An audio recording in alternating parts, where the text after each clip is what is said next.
দিনাজপুর ঘোড়ঘাট উপজেলার প্রত্যন্ত এলাকা ওসমানপুর।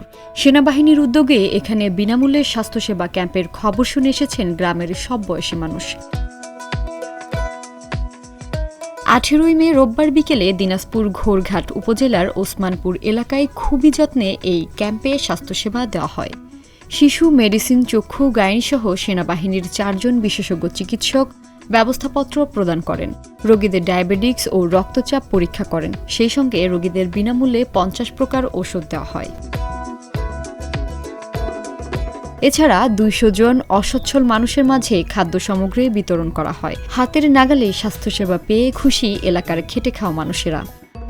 এটা আমাদের ভালো লাগছে, কারণ ধরেন যে এই চিকিৎসাটা যদি এখন বড় ডাক্তারের কাছে যায়, অবশ্যই আমাদের 2-3 হাজার 5 হাজার টাকা চলে যাইতো, কিন্তু আমাদের এই সংসারে তো এরকম সামর্থ্য নাই যে আমরা হচ্ছে বড় ডাক্তারের কাছে যাবো, বা এই যে এরকম বড় ডাক্তারের কাছে গেলে পরে ধরেন যে অনেক টাকা দরকার, এই জন্য তখন আমরা যাই না, ব্যথা নিয়েই থাকে যাই। কিন্তু ছেলে বললাম এখন ওদের কিনে কিনে খাওয়ানো এটা খায়া ওষুধ কিনে খাওয়ানো কিনে দিল। সেনাবাহিনীর এমন কার্যক্রম অব্যাহত রাখার কথা জানান 66 পদাধিক ডিভিশনের 25 বীর সাপোর্ট ব্যাটালিয়নের অধিনায়ক লেফটেন্যান্ট কর্নেল মোরসালিন মাহমুদ। সারা দেশকে যে সেনাবাহিনীর যে কার্যক্রম পরিচালনা হচ্ছে তারই এনসি হিসাবে আমরা এখানে মোতায়েনত আছি। ঘোড়াঘাট উপজেলাকে আমরা আমাদের নিজস্ব তাদিন এলাকায় নিজস্ব মোতায়েন পরিকল্পনার অধীন হিসেবে আমরা এখানে মোতায়েন হয়েছে।